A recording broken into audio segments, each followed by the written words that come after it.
It is Ramadan. প্রিয় মুসলিম এবং অমুসলিম ভাই ও বোনেরা, আসসালামু আলাইকুম ওয়া রাহমাতুল্লাহি ওয়া বারাকাতুহু। আমাদের স্রষ্টা আল্লাহ তাআলার দয়া, শান্তি ও রহমত আপনাদের সবার উপরে বর্ষিত হোক। আমাদের অনুষ্ঠানে স্বাগতম। Ramzan a date with doctor Zakir. আমি আপনাদের হোস্ট ইউসুফ চেম্বার্স। আর আজকে আমাদের আলোচনার টপিক ইতিকাফ। আসসালামু আলাইকুম রাহমাতুল্লাহি ওয়া বারাকাতুহু। ডক্টর জাকির। ওয়ালাইকুম আসসালাম রহমতুল্লাহ বারাকাতুহু। তাহলে ডক্টর জাকির, আমরা অনুষ্ঠান করছি ২০ দিনেরও বেশি সময়, আলহামদুলিল্লাহ। অনেক বিষয় আলোচনা করেছি, তবে রমজান মাসে মুসলিমদের ইবাদতের কাজগুলোর মধ্যে যেগুলোর ব্যাপারে মানুষের মনে সবচেয়ে বেশি ভুল ধারণা আছে তার মধ্যে একটা হলো ইতিকাফ। প্রথমে আপনি কি এটার সংজ্ঞা বলবেন?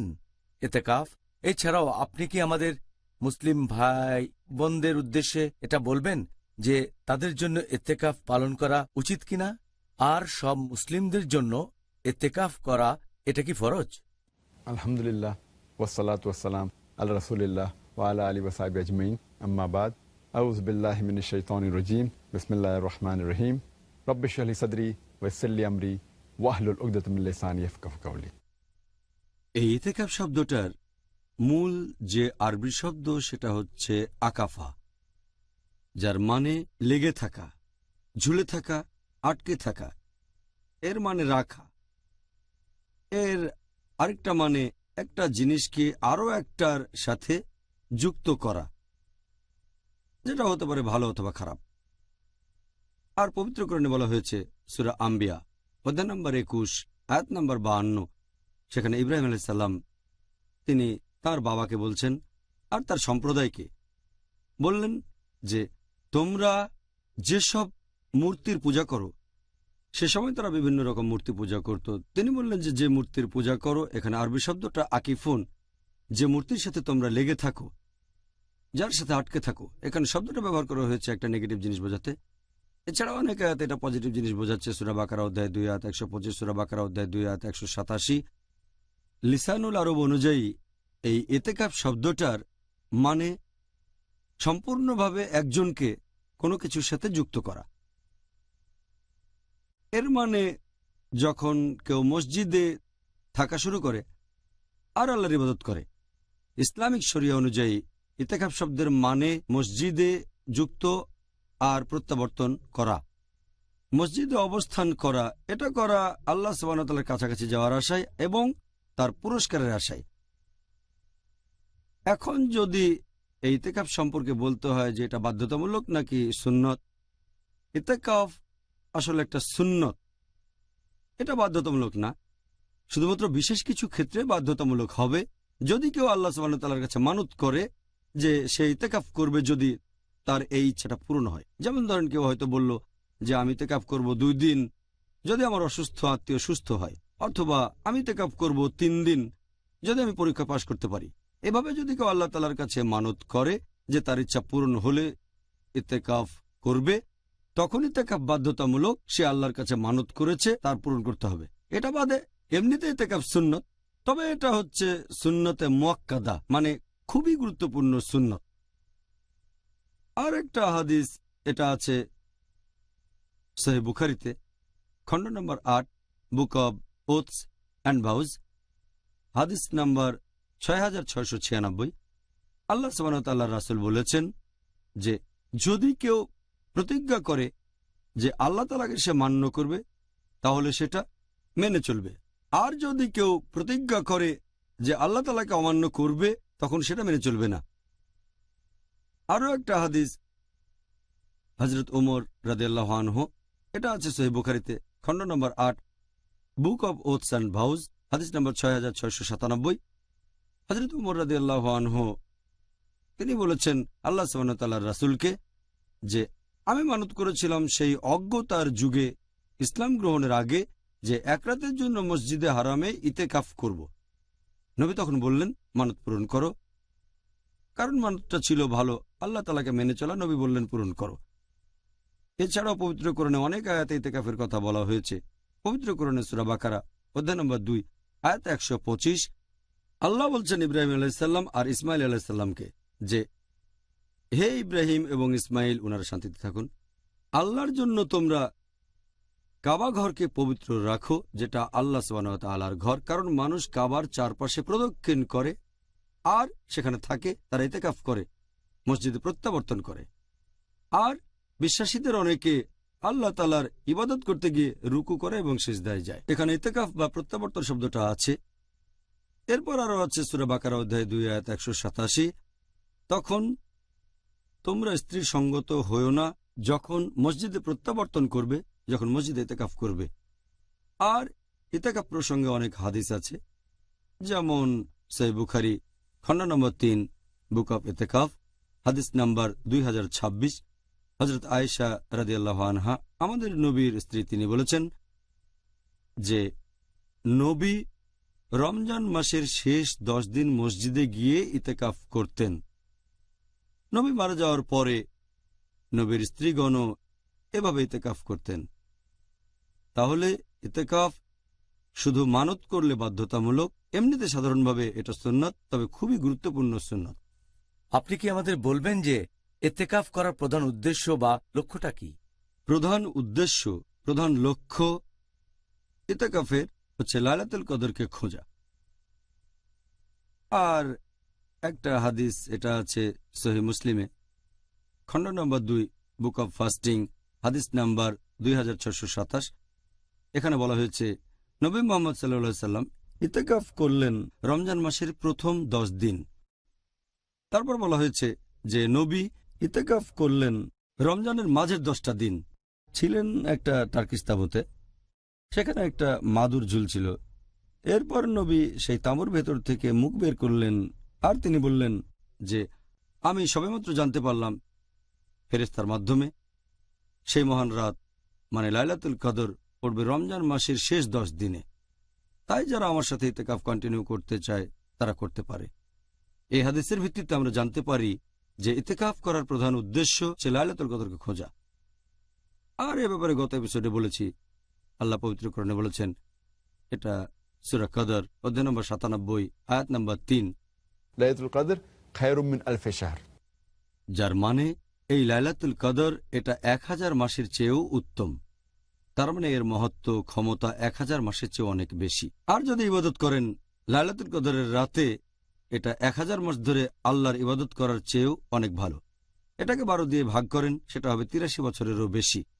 তার মানে যদি একটা রাতে লাইলাতুল কদরে আল্লাহর ইবাদত করেন, তাহলে সেটা 83 বছরের ইবাদতের চেয়েও অনেক ভালো হবে। আর এই সময়টা মানুষের গড়পড়তায়ও চেয়েও বেশি।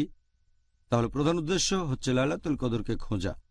এছাড়াও আমি একটা হাদিসের কথা বলেছি, এটা সহিহ মুসলিম। আর বুঝতে পারছেন যে নবী মুহাম্মদ সাল্লাল্লাহু আলাইহি সাল্লাম যেহেতু তিনি লাইলাতুল কদরকে খুঁজতেন, সেজন্য ইতিকাফ করেছেন সারা মাস, প্রথম 10 দিন, মাঝের 10 দিন, শেষের 10 দিন। তারপর তিনি জানতে পারলেন ফেরেশতার মাধ্যমে যে লাইলাতুল কদর পড়বে রমজানের শেষ 10 দিনে।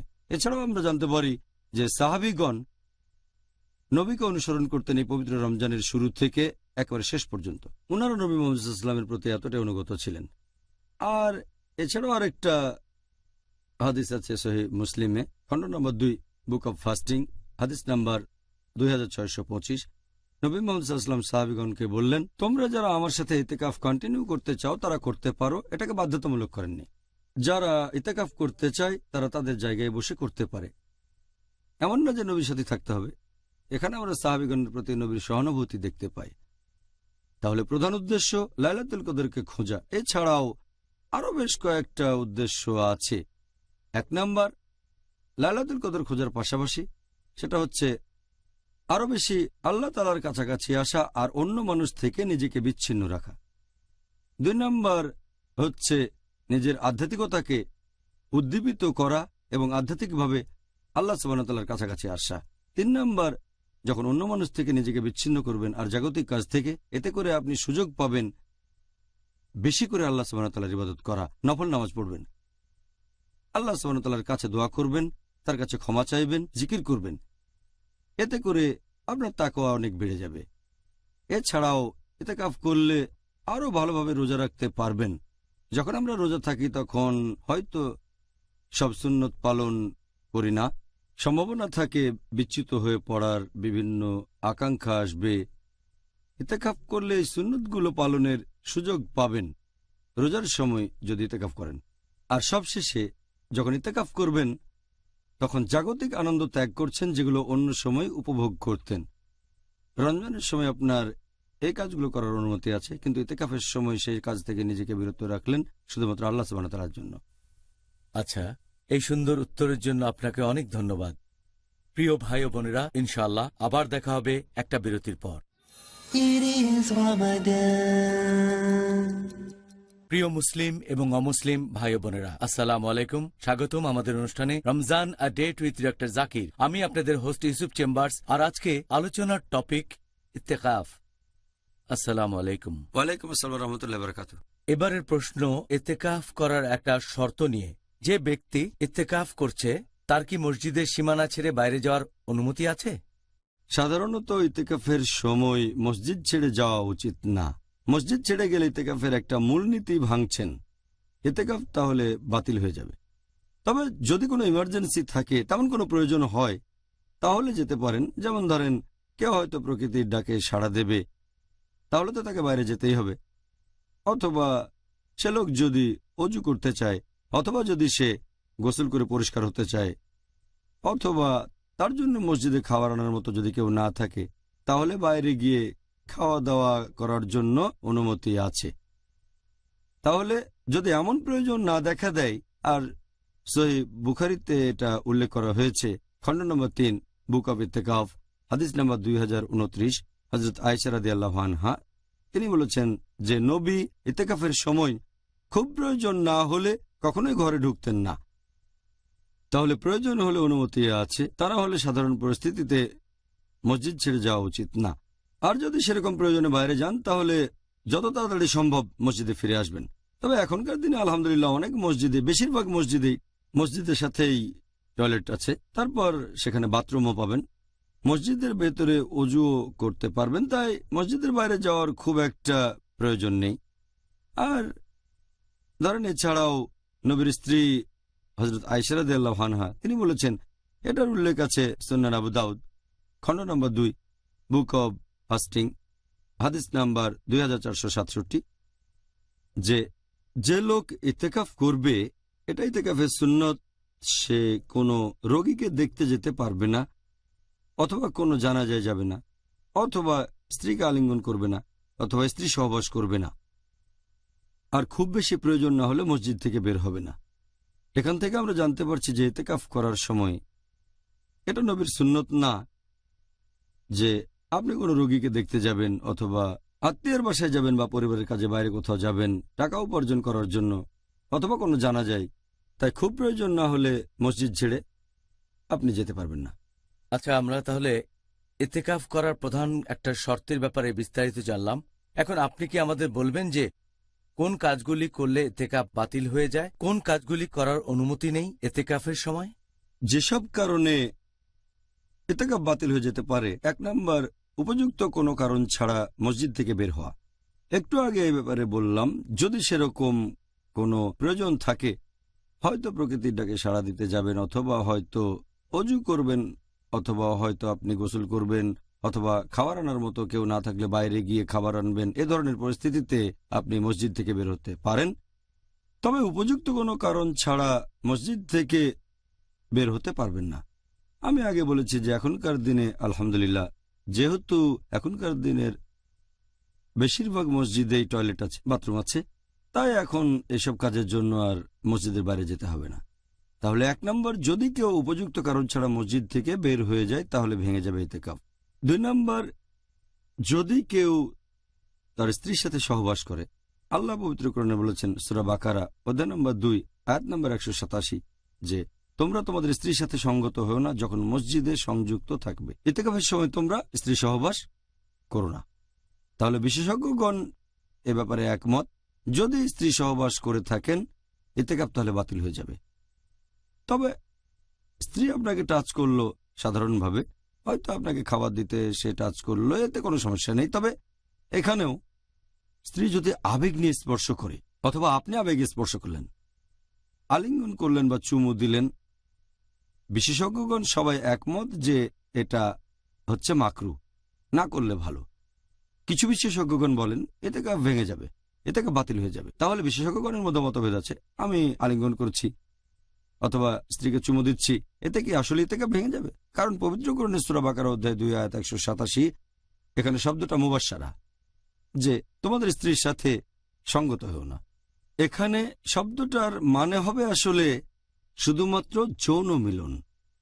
যে বিশেষজ্ঞগণ বলেন এতে ইতিকাফ বাতিল হয়ে যায় না, তারা শব্দটার মানে করেছেন শুধুমাত্র যৌন মিলন। তবে আবেগ দিয়ে স্পর্শ, চুমু বা আলিঙ্গন এগুলো মাকরু, না করলে ভালো, এতে ইতিকাফ বাতিল হয়ে যায় না।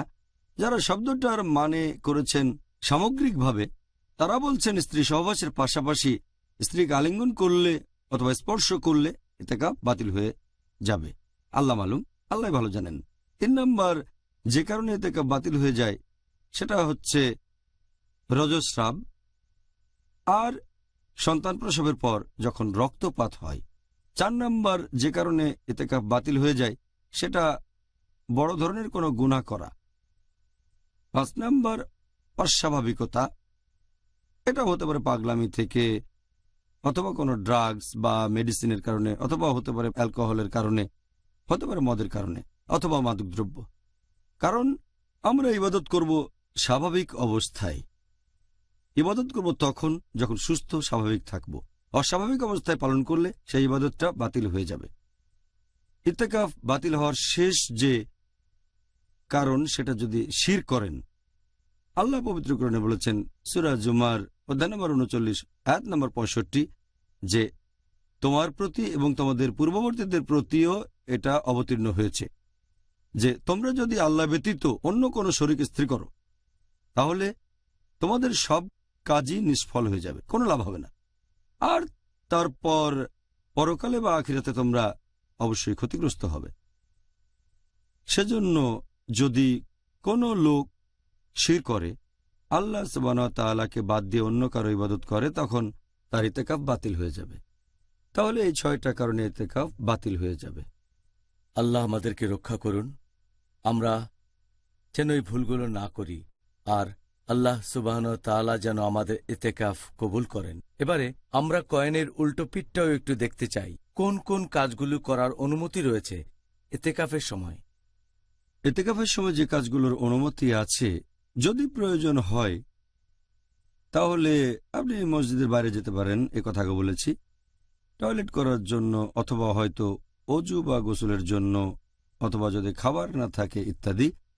এ ব্যাপারে আয়েশা রাদিয়াল্লাহু আনহার বলা একটা হাদিস, এটা আছে সহিহ বুখারীতে, খণ্ড নম্বর 3, বুক অফ ইতিকাফ, হাদিস নম্বর 2029, যে নবী ইতিকাফ করার সময় কখনোই ঘরে ঢুকতেন না যদি না তেমন কোনো প্রয়োজন হতো।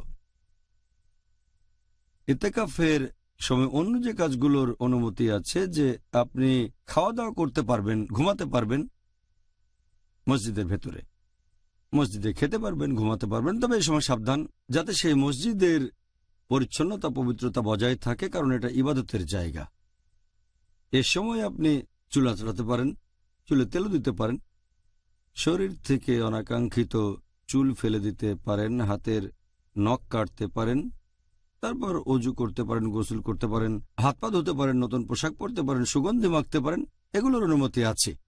একটা হাদিসের উল্লেখ আছে সহিহ বুখারীতে, খণ্ড নম্বর 3, বুক অফ ইতিকাফ, হাদিস নাম্বার 2028, যে হযরত আয়েশা রাদিয়াল্লাহু আনহা বলেছেন যে ইতিকাফ করা অবস্থায় নবী মসজিদ থেকে তার মাথা বাসার দিকে এগিয়ে দিলেন। যদিও বিবি আয়েশার তখন রজস্রাব চলছিল, তিনি তার মাথা আঁচড়ে দিলেন, চুলে তেল দিয়ে দিলেন। সহিহ বুখারীতে এরপরের হাদিসটা বলছে 3 নম্বর খণ্ড, বুক অফ ইতিকাফ, হাদিস নম্বর 2029, হযরত আয়েশা রাদিয়াল্লাহু আনহা বলেছেন যে ইতিকাফ করার সময় নবী মসজিদ থেকে মাথা বের করে বাসার দিকে এগিয়ে দিতেন। বিবি আয়েশা চুল আঁচড়ে তেল দিয়ে দিতেন, খুব বেশি প্রয়োজন না হলে নবী বাসার ভেতরে ঢুকতেন না।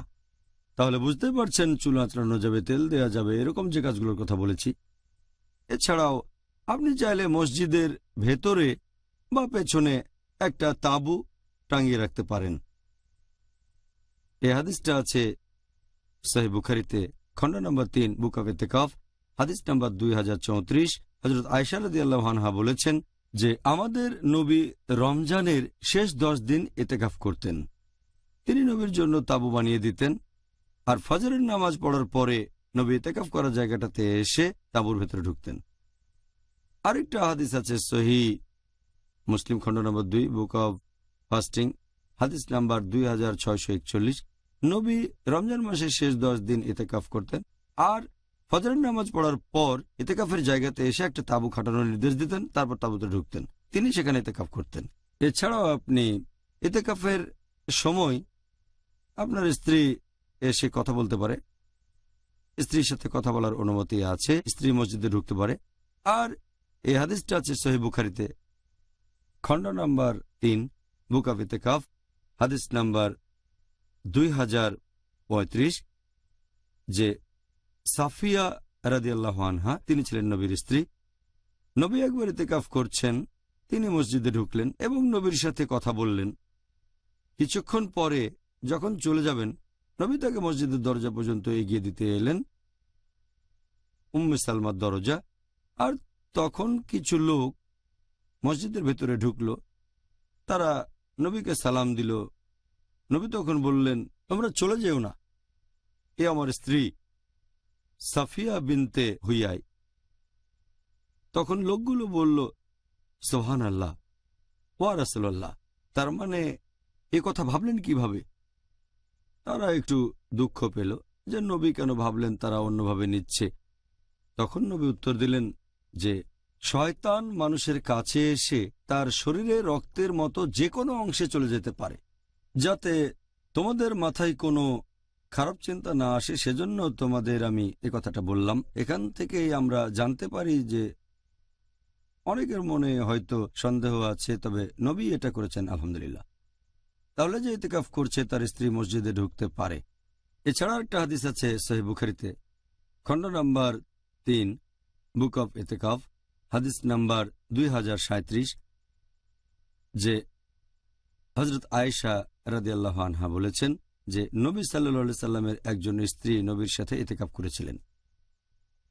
আর এছাড়া উল্লেখ করা হয়েছে সহিহ বুখারীতে, খণ্ড নাম্বার 3, বুক অফ ইতিকাফ, হাদিস নাম্বার 2026, নবী সাল্লাল্লাহু আলাইহি সাল্লাম মসজিদে ইতিকাফ করতেন রমজানের শেষ 10 দিন। তিনি মারা গেলে তাঁর স্ত্রীগণ এই প্র্যাকটিসটা চালিয়ে যান। তাহলে ইতিকাফের সময় স্ত্রীর সাথে কথা বলার অনুমতি আছে, কোনো সমস্যা নেই। জাযাকাল্লাহ খায়ের ডক্টর জাকির। প্রিয় ভাই বোনেরা, ইনশাআল্লাহ আবার দেখা হবে একটা ছোট্ট বিরতির পরে। It is Ramadan. প্রিয় মুসলিম এবং অমুসলিম ভাই বোনেরা, আসসালামু আলাইকুম। অনুষ্ঠানে আবারও স্বাগতম। রমজান এ ডেট উইথ ডক্টর জাকির। আমি আপনাদের হোস্ট ইউসুফ চেম্বার্স। আর আজকে আলোচনার বিষয় ইত্তেকাফ। আসসালামু আলাইকুম। ওয়ালাইকুম আসসালাম ওয়া রাহমাতুল্লাহি ওয়া বারাকাতুহু। ডক্টর জাকির, এখন আপনি কি বলবেন ইত্তেকাফ করার সময় কোন কাজগুলিকে সুপারিশ করা হয়েছে? ইতিকাফের সময় যে কাজগুলো সুপারিশ করা হয়েছে তার 1 নম্বর, আপনি নামাজ পড়বেন, দিনে 5 ওয়াক্ত নামাজ পড়বেন। এটা তো আবশ্যিক, এটা ফরজ। এছাড়াও ইতিকাফের সময় পড়বেন নফল নামাজ। যত বেশি পড়তে পারবেন ততই ভালো হবে। নফল সুন্নত যত পড়তে পারেন এটা করলে ভালো ইতিকাফের সময়। 3 নম্বর হচ্ছে আল্লাহ সুবহানাহু ওয়া তাআলার কাছে দোয়া করবেন, যত বেশি পারেন আল্লাহ তাআলার কাছে ক্ষমা প্রার্থনা করবেন। 4 নম্বর, আল্লাহ তাআলার কাছে ক্ষমা প্রার্থনা করবেন। ইতিকাফের সময় আমরা আল্লাহ সুবহানাহু ওয়া তাআলার কাছে ক্ষমা চাইব। 5 নম্বর, এ সময় আল্লাহর জিকির করবেন, বলবেন সুবহানাল্লাহ, আলহামদুলিল্লাহ, সমস্ত প্রশংসা আল্লাহ তাআলার। 6 নম্বর, এ সময় তাকবীর আর কালেমা পড়তে পারেন, আল্লাহু আকবার। 7 নম্বর, নবী মুহাম্মদ সাল্লাল্লাহু আলাইহি ওয়াসাল্লামের প্রশংসা করে বিভিন্ন দোয়া পড়তে পারেন। 8 নম্বর, পবিত্র কোরআন তেলাওয়াত করবেন। 9 নম্বর, আরবিতে কোরআন পড়ার পাশাপাশি এর তাফসির পড়বেন আপনারা। আপনি এই সময় কোরআনের অনুবাদও পড়তে পারেন। যারা আরবি ভাষা বুঝতে পারেন না তারা অনুবাদ পড়তে পারেন, যাতে আল্লাহর নির্দেশগুলো নিজের জীবনে প্রয়োগ করতে পারেন। কোরআনের তাফসিরও পড়তে পারেন আপনি, যে ভাষায় আপনি ভালো বোঝেন। এ সময় নবীর হাদিসগুলো পড়তে পারেন। এছাড়া নবী রাসূলগণের জীবন কাহিনী পড়তে পারেন। তাহলে এই কাজগুলো সুপারিশ করা হয়েছে। আর এ সময় কোনো বাড়াবাড়ি করবেন না। একটা হাদিস আছে সহিহ বুখারীতে, খণ্ড নম্বর 8 বুক অব ওথস অ্যান্ড ভাউজ, হাদিস নাম্বার 6704। একবার নবী যখন খুতবা দিচ্ছিলেন তিনি দেখলেন এক লোক দাঁড়িয়ে আছে। নবী জিজ্ঞেস করলেন, ব্যাপার কি? লোকজন বলল, এর নাম আবু ইসরাইল। প্রতিজ্ঞা করেছে সে দাঁড়িয়ে থাকবে, বসবে না, সে ছায়ার নিচে যাবে না, কোনো লোকের সাথে কথা বলবে না, আর রোজা রাখবে। নবী বললেন, তাকে বলো তার কথা বলা উচিত, তাকে ছায়ায় নিয়ে এসো আর তাকে বসতে বলো, তারপর রোজা পূর্ণ করুক। তাহলে ইতিকাফ করার সময় সুপারিশ করা হয়েছে নামাজ পড়ার জন্য। তবে বাড়াবাড়ি করবেন না যে কথা বলবো না, বসবো না, ছায়ার নিচে যাব না। তাহলে ইতিকাফের সময় সুপারিশ করা হয়েছে নামাজ, রোজা, ক্ষমা প্রার্থনা, জিকির, কোরআন হাদিস পড়া ইত্যাদি। জাজাকাল্লাহ খায়ের ডক্টর জাকির। এবারে আপনার কাছে আমাদের পরের প্রশ্ন। ডক্টর জাকির, এই ইতেকাফ করার পূর্ব শর্তগুলো কি কি, আর ইতেকাফ করার সময় আমাদের রোজা থাকাটা কি আবশ্যিক?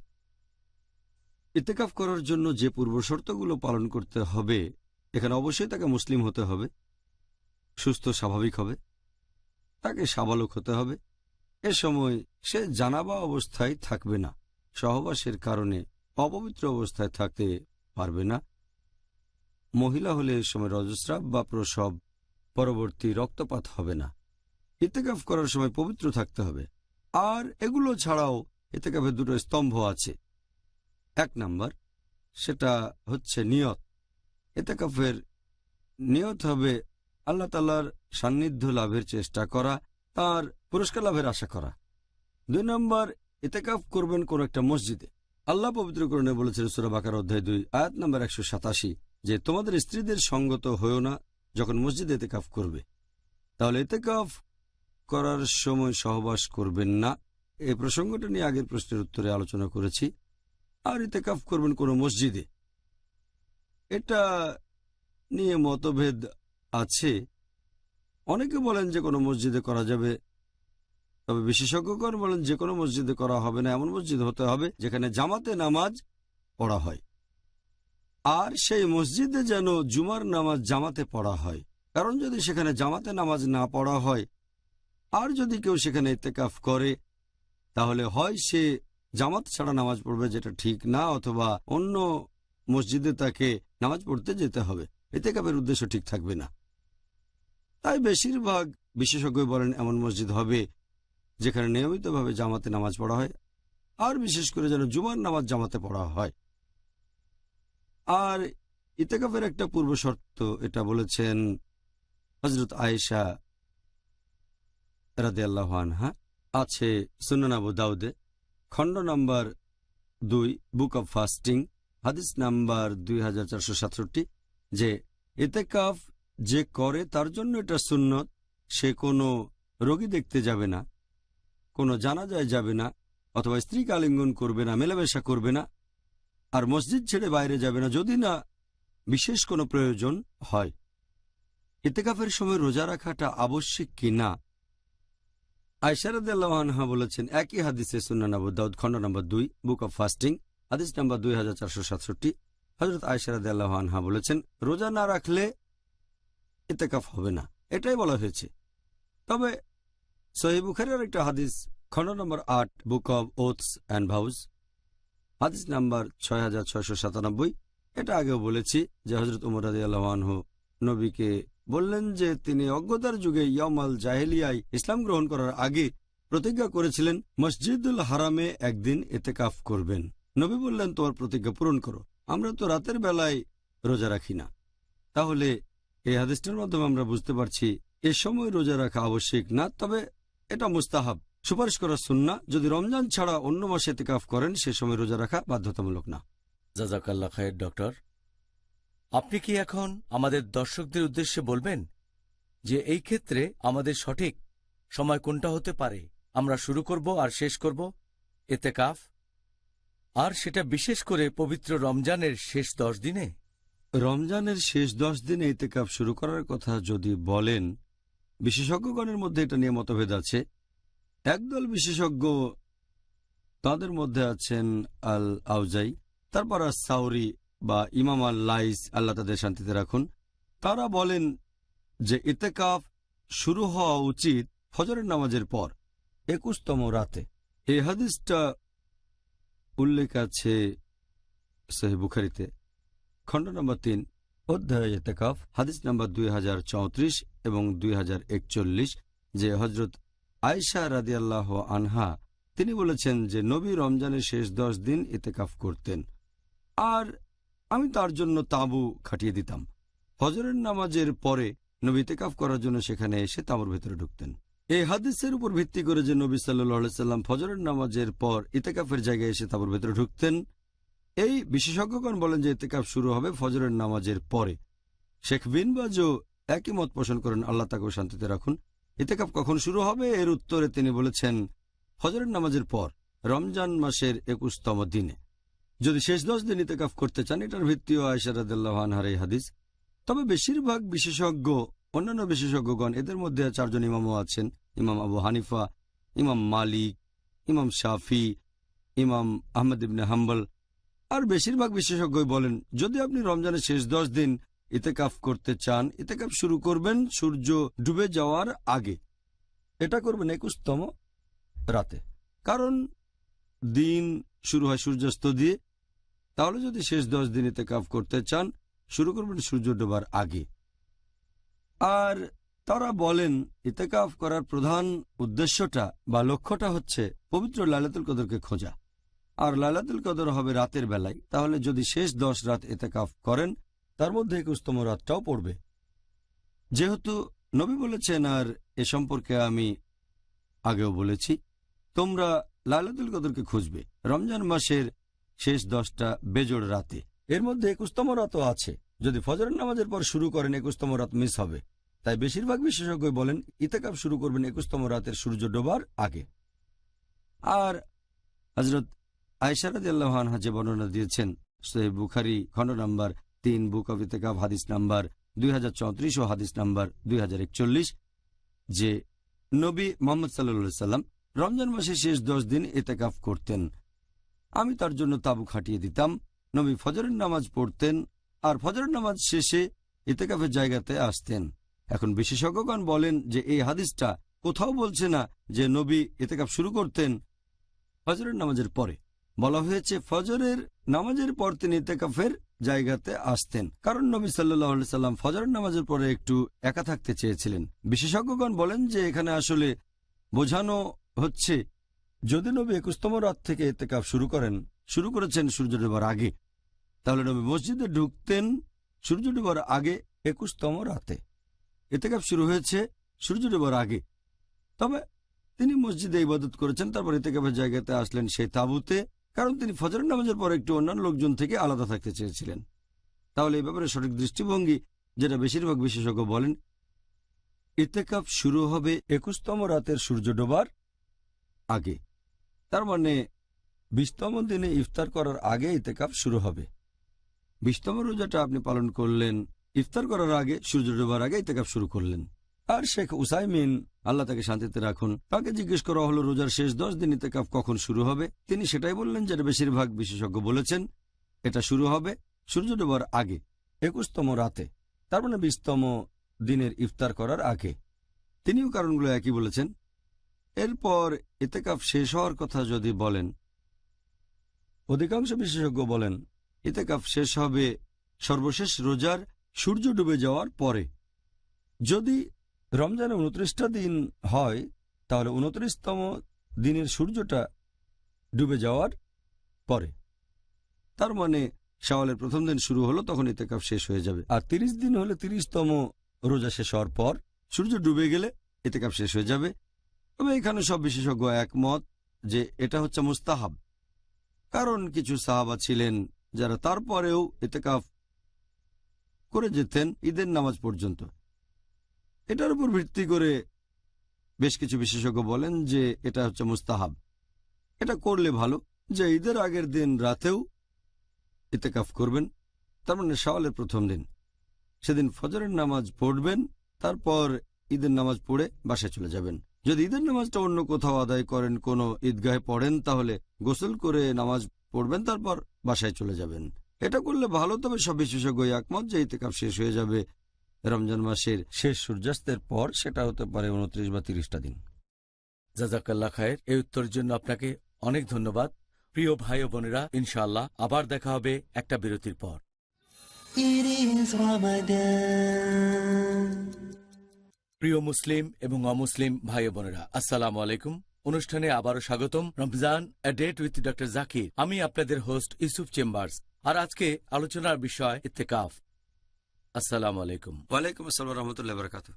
অনেক সময় এরকম একটা প্রশ্ন চলে আসে যে ইত্তেকাফ এটা কি শুধুমাত্র পবিত্র রমজান মাসের শেষ 10 দিনই করতে হবে, নাকি অন্য যে কোনো সময়েও এটা করা যাবে? কি বলেন? ইতেকাফ রমজান মাসের শেষ 10 দিনেই শুধু করতে হবে কি না, এটা আবশ্যিক না। আগেও বলেছি ইতেকাফ হচ্ছে সুন্নত, যদি না মানত করেন এটা সুন্নাহ। ইতেকাফ বছরের যে কোনো সময় করতে পারেন, তবে ইমাম আন-নাওয়ী তিনি বলেছেন সেরা ইতেকাফ হচ্ছে রোজা অবস্থায়, তার মানে রমজান মাসে। আর রমজান মাসে সেরা হচ্ছে শেষ 10 দিন। সবচেয়ে ভালো ইতেকাফ হচ্ছে রমজানের শেষ 10 দিন, তবে রমজানের অন্য দিনগুলোতেও বছরের অন্য সময়ও ইতেকাফ করতে পারেন। একবার শেখ আলবানীকে জিজ্ঞেস করা হয়েছিল যে ইতেকাফ কি অন্য সময় করা যাবে নাকি শুধু রমজানের শেষ 10 দিনই করতে হবে। তিনিও একই উত্তর দিয়েছেন যে এটা হচ্ছে আসলে মুস্তাহাব, করলে ভালো। যে রমজানের শেষ 10 দিনে ইতেকাফ করবেন, লাইলাতুল কদরকে খুঁজবেন, তাহলে ইতেকাফ রমজানের যে কোনো দিন বা বছরের যে কোনো দিন করা যায়। সহিহ বুখারীতে বলা হয়েছে, খণ্ড নম্বর 8, বুক অব ওথস অ্যান্ড ভাউজ, হাদিস নাম্বার 6697, হযরত উমর রাদিয়াল্লাহু আনহু অজ্ঞতার যুগে আয়ামে জাহেলিয়ায় ইসলাম গ্রহণ করার আগে মানত করেছিলেন যে মসজিদুল হারামে 1 রাত তিনি ইতেকাফ করবেন। শুনে নবী বললেন, পূরণ করো। তার মানে হযরত উমর রাদিয়াল্লাহু আনহু ইতেকাফ করেছেন। মসজিদে তখন রোজা ছিল না।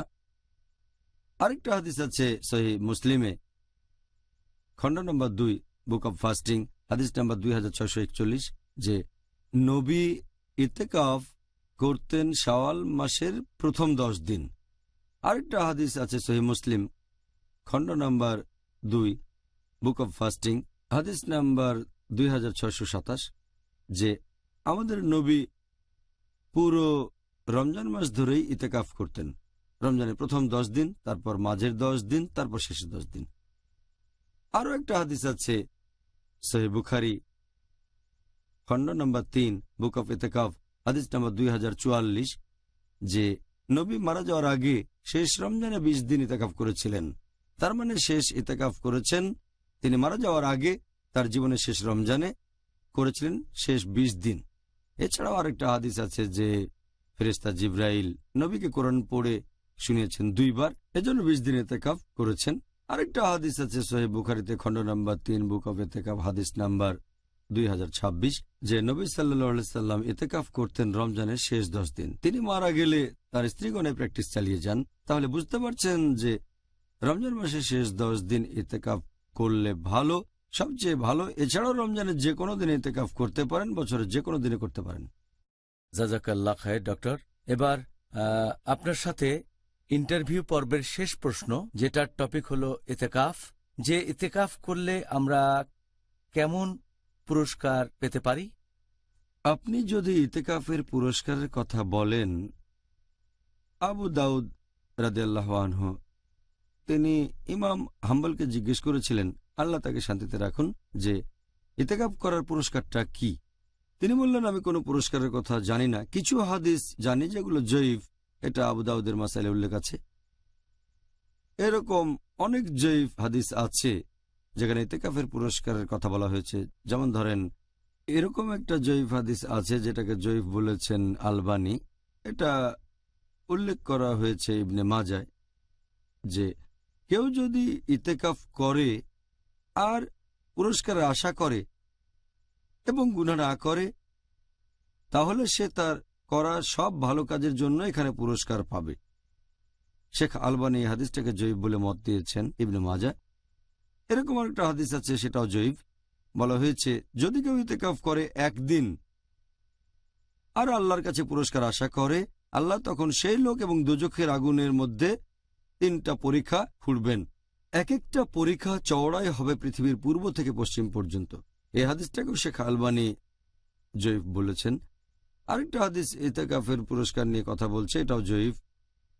এখানে বলা হয়েছে যদি কেউ ইতেকাফ করে একদিন আনুগত্যের সাথে পুরস্কারের আশায় তার সব গুনাহ ক্ষমা করা হবে। এই হাদিসটাও জয়ীফ হাদিস। তবে কিছু সহিহ হাদিসও আছে, যেমন এটা আছে সহিহ বুখারীতে খণ্ড নম্বর 3 বুক অব লাইলাতুল কদর হাদিস নম্বর 2014, যে যদি কেউ কদরের রাতে ইবাদত করে আনুগত্যের সাথে আল্লাহর পুরস্কারের আশায়, তার আগের সব গুনাহ ক্ষমা করা হবে। তাহলে যদি আপনি ইতেকাফ করেন সেটা লাইলাতুল কদর হলে ইনশাআল্লাহ, তবে শুধু ইতেকাফ নিয়ে এমন কোনো হাদিস নেই যে সব গুনাহ ক্ষমা করা হবে। আরেকটা হাদিস আছে যেটাকে বলা হয়েছে মৌদু, শেখ আলবানির মতে যদি কেউ রমজানের শেষ 10 দিন ইতেকাফ করে সেটা 2 হজ আর 2 উমরা পালনের সমান। এই হাদিসটাকে বলা হয়েছে মৌদু শেখ আলবানির মতে। এমন কোনো হাদিস নেই যেটা সহিহ আর যেখানে ইতেকাফের কথা বলা হয়েছে। তবে সাধারণ কিছু হাদিস, এমন একটা হাদিস আছে সহিহ বুখারীতে খণ্ড নাম্বার 8 হাদিস নাম্বার 6502। এখানে বলা হয়েছে নফল ইবাদতগুলোর গুরুত্ব সম্পর্কে, যে কেউ যদি ফরজ পালন করে তারপর নফল পালন করে, আল্লাহ বলেছেন সে আমার আরও কাছে আসে। নফল কাজের মধ্যে আছে দোয়া করা, ক্ষমা প্রার্থনা করা, নফল নামাজ, ইতেকাফও আছে। যদি কেউ নফল পালন করে, আল্লাহ বলেছেন, নবী আমাদের জানিয়ে দিয়েছেন যে আল্লাহর কাছাকাছি আসে, আর আমি তখন তার শ্রবণ শক্তি হয়ে যায় যেটা দিয়ে সে শোনে, তার দৃষ্টিশক্তি হই যেটা দিয়ে সে দেখে, তার হাত যেটা দিয়ে কিছু ধরে, পা যেটা দিয়ে সে হাঁটে, আর সে যে কামনা করে আমি তা পূরণ করি। তাহলে এমনিতে নফল পালন করলে বেশ কিছু পুরস্কার পাবেন। তবে ইতেকাফের উপর নির্দিষ্ট করে আমার জানা মতে কোনো সহিহ হাদিসে কিছু বলা হয়নি। ভালো। আল্লাহ সুবহানাহু ওয়া তাআলা যেন আমাদের সবাইকে উৎসাহিত করেন, সবাইকে সুযোগ দেন যেন আমরা রমজান মাসের শেষ 10 দিনে ইনশাআল্লাহ। ইতেকাফ করতে পারি ইনশাআল্লাহ। আল্লাহ তাআলা যেন আমাদেরকে রমজানের শেষ 10 দিন ইতেকাফ করার মাধ্যমে এর উপকারগুলো অর্জনের একটা সুযোগ দেন। ডক্টর জাকির, অনুষ্ঠানের এই পর্যায়ে আমরা ইন্টারভিউ পর্বটা শেষ করেছি। এবারে আমরা আলোচনা করব আমাদের দর্শকদের পাঠানো প্রশ্নগুলো নিয়ে। আর এই ব্যাপারটা আপনিও জানেন, সত্যি বলতে আমার চাইতেও আরো ভালো জানবেন। আপনার কাছে দর্শকরা হাজার হাজার চিঠি পাঠিয়েছে, আর দুর্ভাগ্যজনকভাবে এই সবগুলো প্রশ্নের উত্তর দেওয়া আমাদের পক্ষে ঠিক সম্ভব নয়। তবে আমরা এর মধ্য থেকে অনেক প্রশ্ন নিয়ে আলোচনা করব যেগুলো আমাদের কাছে গুরুত্বপূর্ণ বলে মনে হয়েছে দর্শকদের কাছ থেকে যে প্রশ্নগুলো পেয়েছি। তাহলে ডক্টর, এখন আমরা এই টপিকের উপর দর্শকদের পাঠানো প্রশ্নগুলো নিয়ে আলোচনা করব। তাহলে পরের প্রশ্ন, আমরা মুসলিমরা কি একটা ছোট্ট বা অল্প সময়ের জন্য ইতেকাফ করতে পারি? ইতেকাফের সময়সীমার ব্যাপারে কোনো ধরাবাঁধা নিয়ম নেই। ইতেকাফ পালন করতে পারেন কম সময় বা বেশি সময় ধরে, কোনো সমস্যা নেই। বেশিরভাগ বিশেষজ্ঞ বলেন ইতেকাফ অল্প সময় হতে পারে, মাত্র 1 ঘন্টা। আর ইবনে আজম রাদিয়াল্লাহু আনহু বলেছেন যে ইতেকাফ 1 ঘন্টার জন্য হতে পারে। তবে কিছু বিশেষজ্ঞ বলেন ইতেকাফ করতে হবে কমপক্ষে 1 দিন বা কয়েকদিন। তারা বলেন 1 ঘন্টা খুব কম সময়, একটা দিন পূর্ণ হচ্ছে না। তবে বেশিরভাগ বিশেষজ্ঞ বলেন ইতেকাফ অল্প সময়ের জন্য করা যায়, কয়েক ঘন্টা, 1 দিন, কয়েকদিন, 1 সপ্তাহ, 10 দিন, 1 মাস, সে লোকের উপর নির্ভর করবে। ইতেকাফের সময়সীমার কোনো নির্দিষ্ট নিয়ম নেই। জাযাকাল্লাহ খায়ের ডক্টর। পরের প্রশ্ন, মহিলাদের ক্ষেত্রে কি বাড়িতে ইতেকাফ করার অনুমতি আছে? ইতেকাফ প্রসঙ্গে পবিত্র কোরআনের একটা আয়াত সূরা বাকারা অধ্যায় 2 আয়াত 187 বলা হয়েছে, তোমরা তোমাদের স্ত্রীদের সাথে সঙ্গত হও না যখন তোমরা মসজিদে ইতেকাফরত অবস্থায় থাকবে। যেহেতু পবিত্র কোরআনে বলা হয়েছে মসজিদের কথা, তাই পুরুষদের জন্য নিয়ম হচ্ছে মসজিদ ইতেকাফ করতে হবে সেখানেই, আর মহিলাদের ক্ষেত্রে এই নিয়মটা একই রকম। তবে কিছু বিশেষজ্ঞ বলেন যে ইতেকাফ বাসায় করা যাবে। মহিলারা যেখানে ইবাদত করে, একটা হাদিস এরকম বলছে যে ভেতরের ঘরে নামাজ পড়ার চেয়ে বাইরের ঘরে নামাজ পড়া বেশি ভালো, তার চেয়ে উঠোনে ভালো, তার চেয়ে মসজিদে ভালো। তবে তার মানে এই না মসজিদ এর মানে যেখানে সিজদা দেন। মসজিদ শব্দটার অর্থ যেখানে সিজদা দেন। তবে পবিত্র কোরআন যখন মসজিদের কথা বলছে সূরা বাকারা অধ্যায় 2 আয়াত 187, এখানে মসজিদের কথাই বোঝানো হচ্ছে, সিজদার জায়গা না। কারণ ভেতরের ঘরে আমরা জামা কাপড় বদলাই, তারপর সহবাস পরবর্তী জানাবা অবস্থায় থাকি। তাই মহিলাদের ইতেকাফের ব্যাপারে বিশেষজ্ঞগণ বলেন যে তারা ইতেকাফ করতে চাইলে মসজিদে করবে। এই কথাটা অনেক হাদিসেও আছে, যেমন একটা সহিহ হাদিস সহিহ বুখারী খণ্ড নাম্বার 3 বুক অব ইতেকাফ হাদিস নাম্বার 2026 হযরত আয়েশা রাদিয়াল্লাহু আনহা বলেছেন, নবী রমজান মাসের শেষ 10 দিন ইতিকাফ করতেন, তিনি মারা গেলে তার স্ত্রীগণ এই প্র্যাকটিস চালিয়ে যান। নবীর স্ত্রীগণ ইতিকাফ করেছেন মসজিদে, এমন কোনো এভিডেন্স নেই যে তারা বাড়িতে ইতিকাফ করেছেন। আচ্ছা, ভালো, এটা জেনে খুব ভালো লাগলো। এবারে পরের প্রশ্ন করেছেন আমাদের একজন দর্শক যে কেউ যদি এতেকাফ ভেঙে ফেলে এজন্য কি তাকে কাফফারা দিতে হবে? ইতিকাফ ভেঙে ফেলার কাফফারা দেওয়ার কথা যদি বলেন, যেহেতু এটা ঐচ্ছিক ইবাদত, আপনি যদি ইতিকাফ ভেঙে ফেলেন এখানে কাফফারা দিতে হবে না। ভালো হয় যদি পারেন পরে ইতিকাফ করবেন। যদি কেউ আবশ্যিক ইতিকাফ পালন করে, যদি সে মানত করে ইতিকাফ করবে 2 দিন, যদি পরীক্ষায় পাশ করে, তারপর যদি সেটা ভেঙে ফেলে তাহলে অন্য সময়ে পূরণ করতে হবে, কারণ সে প্রতিজ্ঞা করেছে এটা ফরজ ইতিকাফ। আর ঐচ্ছিক ইতিকাফের কথা বললে কাফারা আবশ্যিক না, তবে যদি ঐচ্ছিক ইতিকাফ ভাঙেন পরে করতে পারলে ভালো, কিন্তু এটা আবশ্যিক না। আচ্ছা, পরের প্রশ্ন ডক্টর জাকির, স্ত্রী এতেকাফ করলে তার স্বামীর কি সেখানে বাধা দেওয়ার অধিকার আছে? ইতিকাফ একটা ঐচ্ছিক ইবাদত, আর ইতিকাফ করতে গেলে একজন মহিলাকে মসজিদে যেতে হবে, সেজন্য সেই মহিলার স্বামী কিছুটা অসুবিধায় পড়তে পারে। তাই কোনো মহিলা ইতিকাফ করতে চাইলে স্বামীর অনুমতি নেওয়াটা উচিত, কারণ স্বামীর কিছু অসুবিধা হতে পারে। আর স্বামী যদি অনুমতি দেয় সে চাইলে স্ত্রীকে ডেকে আনতে পারে যদি প্রয়োজন হয়। যদি না সেই মহিলা আবশ্যিক ইতিকাফ করে যেটা মানত করেছে, এই ইতিকাফ শুরুর পরে স্বামী ডাকলে ইতিকাফ চালিয়ে যাবে, কারণ এটা ফরজ। এটা বাদে ঐচ্ছিক ইতিকাফ হলে স্ত্রী স্বামীর কাছ থেকে অনুমতি নেবে, আর স্বামীর প্রয়োজন হলে স্ত্রীকে ডেকে আনতে পারবে। আচ্ছা, এবারে আমি আপনাকে এই অনুষ্ঠানের শেষ প্রশ্নটা করব ডক্টর জাকির। আমরা কি কাউকে কিছু শেখাতে পারবো অথবা লেকচার দিতে পারবো যখন আমরা করছি এতেকাফ? আমি আগেও বলেছি যে ইতিকাফের সময় সুপারিশ করা কাজগুলো হচ্ছে নামাজ পড়া, নফল নামাজ পড়া, দোয়া করা, ক্ষমা প্রার্থনা করা, তারপর জিকির করা, পবিত্র কোরআন পড়া। তাহলে এই কাজগুলোই করা উচিত। তবে কেউ যদি কিছু শিখতে চায়, বিশেষ করে ইসলাম ধর্মের ব্যাপারে, তখন শেখালে কোনো সমস্যা নেই। অথবা একটা লেকচার দিলেন আপনি, অথবা কাউকে কিছু শেখালেন ইসলাম ধর্মের বিভিন্ন নিয়ম কানুন, এর অনুমতি আছে, কারণ আপনি শেখাচ্ছেন কিভাবে আল্লাহ তাআলার কাছাকাছি যাওয়া যায়। জাযাকাল্লাহ খায়ের ডক্টর জাকির, আমরা আজকের অনুষ্ঠানের শেষ পর্যায়ে চলে এসেছি। আপনাকে অনেক ধন্যবাদ। আল্লাহ তাআলা যেন পুরস্কৃত করেন আপনাকে, আমাকে আর আমাদের দর্শকদেরকে ইতিকাফ করার উপর এই অনুষ্ঠানটা দেখার জন্য। জাযাকাল্লাহ খায়ের। ভাই ও বোনেরা, আশা করি আপনারা এই অনুষ্ঠানটা যথেষ্ট উপভোগ করেছেন আর উপকৃত হয়েছেন, এবং ডাক্তার জাকির নায়েকের বলা উত্তরগুলো থেকে আপনারা প্রয়োজনীয় শিক্ষা গ্রহণ করবেন আর নিজেদের জীবনে সেগুলো প্রয়োগ করবেন। যার টপিক ছিল ইতিকাফ। আগামীকাল আমাদের আলোচনার টপিক রমজান, আত্ম উন্নয়ন ও ইসলাহ দেয়ার মাস। তাহলে আগামীকাল আবার দেখা হবে। আসসালামু আলাইকুম রাহমাতুল্লাহি ওয়া বারাকাতুহু। بالصيام وأطل مسعدا أهلا وخلا